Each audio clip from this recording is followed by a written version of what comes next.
Nessa aula, nós vamos entrar num dos assuntos mais importantes no curso de cálculo numérico, que é o assunto sobre soluções numéricas de equações diferenciais ordinárias.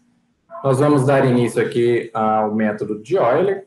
Essa aula aqui foi dividida em 2 tópicos. Eu vou dar uma breve introdução, uma motivação do porquê se utilizar equações diferenciais ordinárias, onde a gente tem aplicações dentro da física, da engenharia, e depois a gente vai entrar aí no método de Euler através da solução numérica de equações diferenciais ordinárias. A gente sabe que as equações diferenciais, geralmente, elas são utilizadas na modelagem de vários fenômenos estudados, seja ela aí nas ciências exatas, biológicas, humanas e sociais. A partir do momento que eu tenho uma variação temporal ou uma variação espacial, eu terei uma equação diferencial atrelada a essa situação. Por exemplo, dentro da engenharia, eu posso trabalhar aqui com deflexão de vigas, posso trabalhar em vibrações mecânicas, com circuitos elétricos, em dinâmica, seja lá dinâmica de mecanismos ou dinâmica de fluidos, e entre outras áreas, crescimentos populacionais, a parte econômica, desenvolvimento aí de estudos em cima de alguns movimentos e assim por diante. Então, é uma área dentro da engenharia que é muito importante. E saber resolver esses tipos de equações de forma numérica vai nos ajudar bastante, principalmente quando eu não tenho uma solução trivial dessas equações diferenciais. A gente sabe que as equações diferenciais podem ser classificadas em 2 tipos. O primeiro são equações diferenciais ordinárias, quando a função incógnita depende de uma variável independente. Então, tem aqui uma situação de exemplo de equação diferencial ordinária, onde eu tenho aqui a minha variável dependente e minha variável independente. Então, essa função depende apenas de x, não depende mais de outras variáveis. Já as equações diferenciais parciais, quando eu tenho uma função incógnita que depende de 2 ou mais variáveis independentes. Então, nós temos aqui uma derivada parcial a segunda de u com relação à segunda derivada de x, e a derivada a segunda de u com relação à derivada a segunda de y. Ou seja, se eu fizer aqui, eu tenho que u depende de x e u depende de y. Então, a minha função incógnita u vai depender aí dessas 2 variáveis x e y. Nós vamos dar foco aqui nesse curso apenas às equações diferenciais ordinárias, as quais são mais utilizadas durante o curso de engenharia mecânica, para facilitar a resolução e para facilitar também o nosso entendimento desses métodos. A gente sabe que é possível já resolver essas equações diferenciais ordinárias, quando elas são mais fáceis na sua forma para se resolver. A gente sabe também que quando a gente resolve uma equação diferencial, a gente vai encontrar todas as funções que vão verificar essa equação. Então, eu vou dizer que y é uma solução da equação diferencial se ela satisfaz a equação. Então, um exemplo aqui, eu sei que a derivada de y é igual a cosseno de 5x.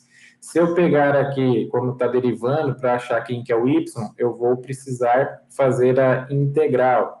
Se eu integrar aqui o meu y, basta fazer aqui integral composta, então vai ficar integral de cosseno de 5x, e eu vou obter o valor aqui do meu y. Se eu fizer aqui a derivada desse y e chegar aqui nessa mesma situação em cosseno de 5x, quer dizer que esse y satisfaz a minha equação.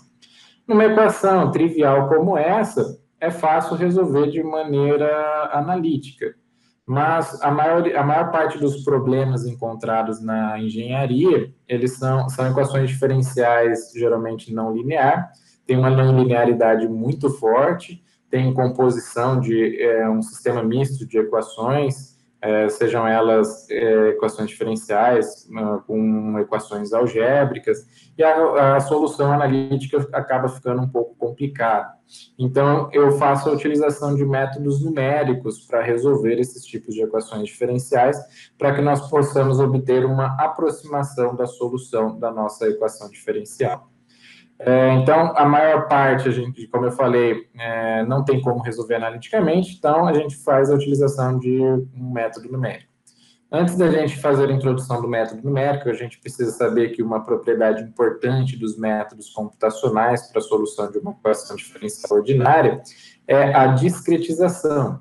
Essa discretização consiste em obter uma solução aproximada do nosso problema de valor inicial, não no intervalo contínuo, dado aqui meu intervalo x variando de A até B, mas sim num conjunto discreto de pontos, ou seja, eu tenho lá x de n, eu vou pegar vou pegar o nosso intervalo e vou dividir ele em pontos. Então, faço a minha divisão do meu x em n pontos, e esse n variando de 0 até o número de pontos. Então, se eu tenho aqui uma sequência de pontos, essa sequência ela pode ser definida através da seguinte expressão. X de n vai ser um x inicial, um x0, mais a quantidade de pontos vezes o h. Sendo aqui que o h é o tamanho do passo e n o número de pontos. Para a gente entender um pouco mais, a gente vai fazer a explicação aqui sobre o método de Taylor de ordem Q.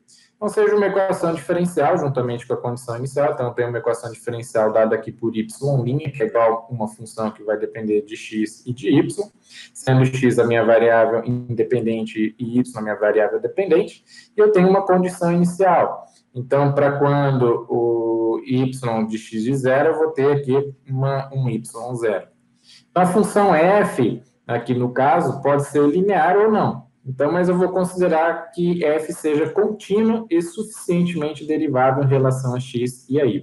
Quando eu falo que ela é contínua, quer dizer que existe a derivada, que existe o limite. E quando eu falo que ela é suficientemente derivável a x e a y, eu faço sucessivas derivações com respeito a x e com relação a y, e ela não vai zerar. Então, seja y de x a solução exata dessa equação diferencial. Se eu fizer uma expansão em séries de Taylor para y, x de n mais h, ou seja, eu vou pegar e vou expandindo cada ponto dessa solução em torno do ponto x de n, ela pode ser escrita dessa seguinte maneira.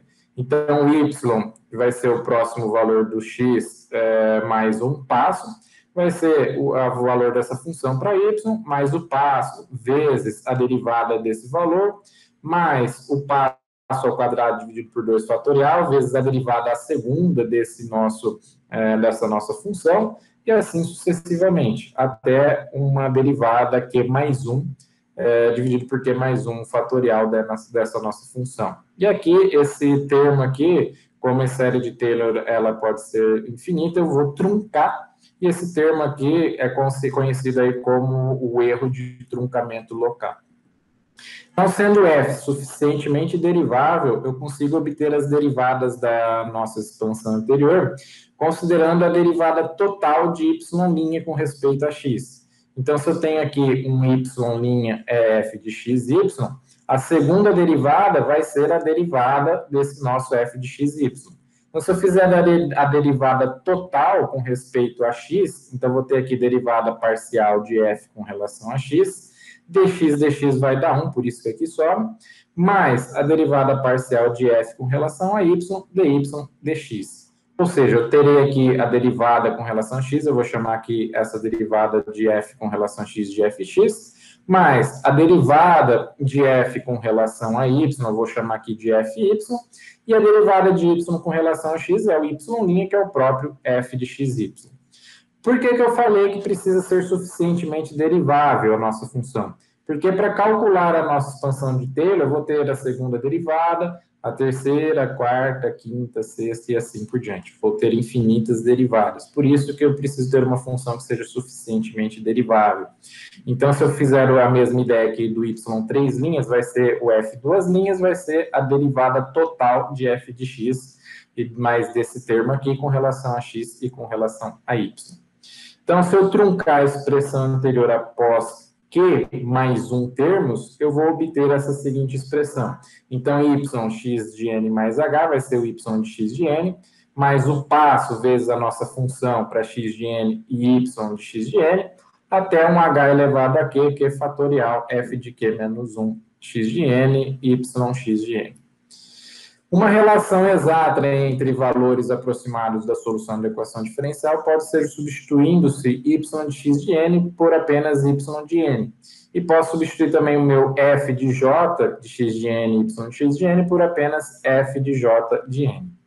Então, eu posso reescrever aquela equação da seguinte maneira. Y de n mais 1 vai ser o y de n mais hf de n, h ao quadrado sobre 2 fatorial, f' de n, a derivada de f de n, mais todos os termos até o último termo. hq fatorial, q fatorial, f de n, q menos 1, que é chamado aqui o método de Taylor de ordem Q. Mas qual que é o método de Euler? O método de Euler é o método mais simples de passo múltiplo que a gente obtém através desse método de Taylor de ordem Q. Então, basta fazer aqui que o Q é igual a 1, no método de Taylor de ordem Q, então eu vou obter aqui o método explícito de um passo, ou seja, o meu Q é igual a 1, então esses termos aqui vão zerar, eu vou ter apenas os dois primeiros termos. Então, y de n mais 1 é igual a y de n mais o h f de n. Importante saber aqui que o passo, para cada iteração, que esse passo geralmente é fixo, posso ter um passo variável.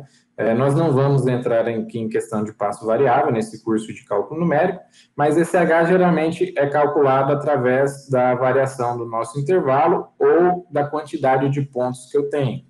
Quanto menor for o valor desse passo, menor vai ser o erro que eu vou ter aí na solução. Então, se eu pegar aqui, posso fazer várias iterações, então posso, determinando aí a quantidade de pontos que eu tenho, vai depender o valor aqui dos nossos passos que eu terei. Então, se eu tiver 10 pontos, eu vou começar lá com n igual a 0, então y de 1 vai ser y de 0, mais o h, f de n. Esse f de n a gente consegue calcular através da substituição dos valores de x e de y da nossa função que nós calculamos anteriormente. E a partir disso eu consigo obter a solução da nossa equação diferencial através do método de Euler.